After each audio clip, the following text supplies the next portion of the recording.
दासान्दि बिटिसि आव खौसे जानाय बिपिएफ आरो इउपिपिएल खौसे जानाय बा एलायन्स जानायनि बाथ्रा बे खोथाखौ लाना बिराद दुंहाव थासारि सोमजिबाय थादों।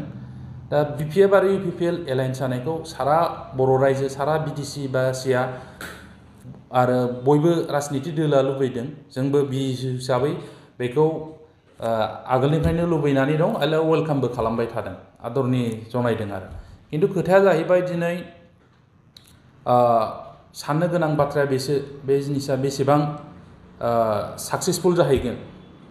खारन जों नुदों दा गावजों गाव बखिलायनाय मुं सुलायबाय थानायखौ नुदों।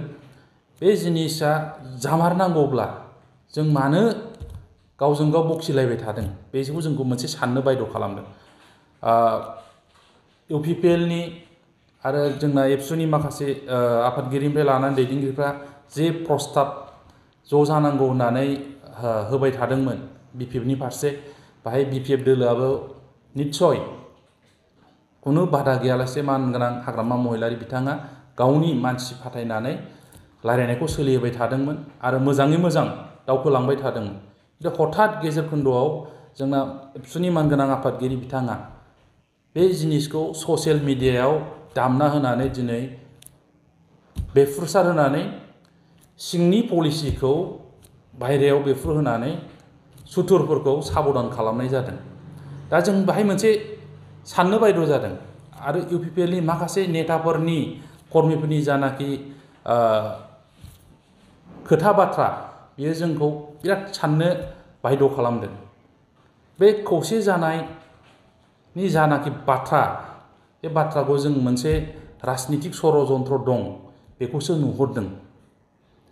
खारन जों मिथिगौ थांनाय 4 बोसोराव दानि प्रमद बर' बिथांनि दैदेननाय जानाखि इउपिपिएल बिजेपिनि मित्रजि सरकार बिटिसिआव बे सरकारा रायजो राजाफोरनि जेबायदि खोथा होदोंमोन रायजो राजाफोरनो खामानि मावनो हायाखै, बिटिआर एकर्डनि इमप्लिमेन्टेसन खालामनांगौ माखासे जिनिसखौ मावनो हायाखै, जायनि थाखाय रायजोफ्रा बिथांनि सायाव जथेस्थ' गाज्रि मोनबायमोन।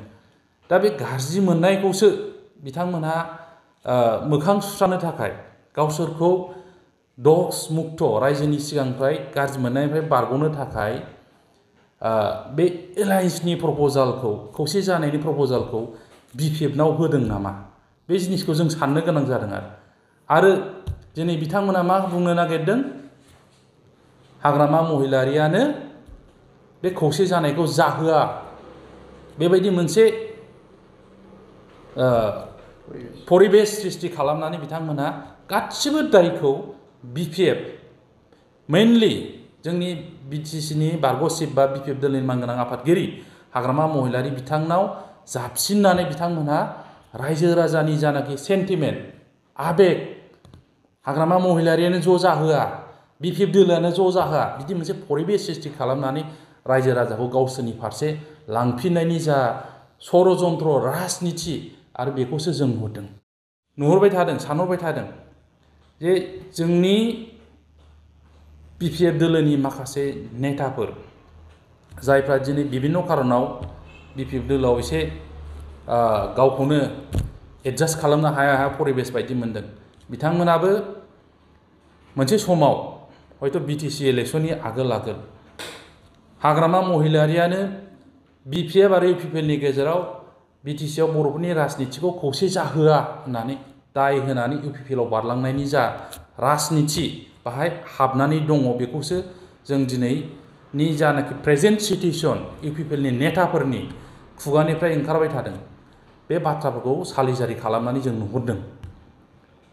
गासिबो दायखौ बिथांमोनहा हाग्रामा महिलारिनावनो जाबसिननानै इउपिपिएलआव बारलांनाय बा इउपिपिएल दोलोआ जाहाथे रायजो राजानि भट रायजो राजानि सेन्टिमेन्टखौ लानानै फैबाय थानाय इलेक्सनफ्राव भट बुथुमनो हायो बेनि थाखाय मोनसे गेम प्लान बानायनाय षड़यन्त्रनि राजनिति जों बेखौसो नुहुरदों।